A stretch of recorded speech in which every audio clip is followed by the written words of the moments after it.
एक नाजुक शुरुआत। कैसे सीता और गीता ने अनीमिया को हराया। मध्य प्रदेश के गुना जिले के एक छोटे से गांव खेजरा में जिंदगी दिहाड़ी मजदूरी, सीमित संसाधनों और पुराने स्वास्थ्य मिथकों के बीच गुजरती है। इसी गांव में एक समर्पित स्वास्थ्य टीम ने दो जुड़वा बहनों सीता और गीता की जिंदगी की दिशा बदल दी, जो लापरवाही और गरीबी के कारण चुपचाप कुपोषण और विकास में रुकावट का सामना कर रही थी। 25 जुलाई 2023 को दस्तक अभियान के पहले चरण के दौरान आशा, आंगनवाड़ी कार्यकर्ता और एएनएम की एक टीम ने गांव में घर घर जाकर स्क्रीनिंग की। इसी दौरान उन्हें पता चला कि 9 महीने की ये जुड़वा बच्चियां कमजोर हैं और बिना सहारे बैठ भी नहीं पा रही। यह उनके विकास में देरी का स्पष्ट संकेत था। स्वास्थ्य जांच में पाया गया कि दोनों बच्चियां एनीमिक हैं। सीता का हीमोग्लोबिन स्तर 7.6 ग्राम और गीता का 7.9 ग्राम था। ये स्तर शिशुओं के लिए सामान्य मानक से काफी नीचे था और उनके विकास, शारीरिक गतिविधियों और मानसिक क्षमताओं पर गंभीर असर डाल सकता था। हालांकि स्थिति गंभीर थी, लेकिन बच्चियों के पिता किसी भी औपचारिक चिकित्सा सहायता को लेने के लिए तैयार नहीं थे।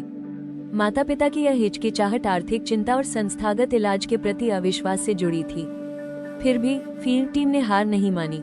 आशा और एएनएम ने लगातार घर दौरे किए और बच्चियों की मां रवीना से व्यक्तिगत बातचीत की। उन्होंने समझाया कि अनीमिया उनकी बेटियों के स्वास्थ्य और विकास के लिए कितना खतरनाक हो सकता है और साथ ही आयरन युक्त भोजन व आयरन फोलिक एसिड की महत्ता को भी बताया।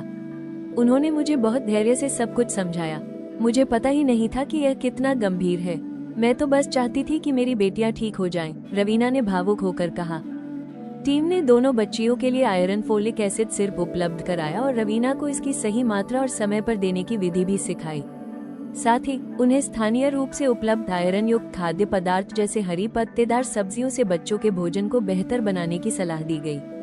बच्चियां बहुत छोटी थी, इसलिए रवीना के अपने भोजन में भी सुधार करने पर जोर दिया गया ताकि उनके स्तनपान से बच्चों को बेहतर पोषण मिल सके।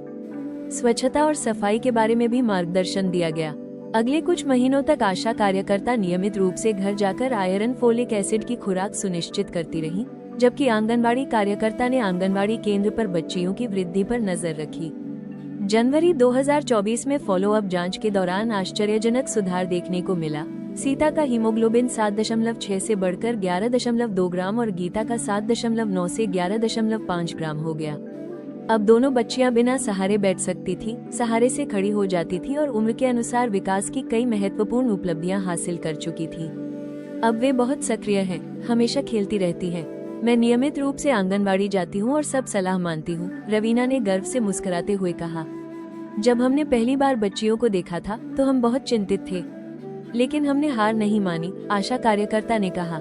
अब जब उन्हें स्वस्थ देखती हूँ तो और लोगों की मदद करने का हौसला मिलता है। यह उदाहरण दिखाता है कि निरंतर सामुदायिक सहयोग और आयरन फोलिक एसिड जैसे सरल लेकिन असरदार हस्तक्षेप कैसे किसी बच्चे की जिंदगी बदल सकते हैं, विशेष रूप से जब इसे भरोसेमंद संवाद और सतत फॉलोअप के साथ जोड़ा जाए।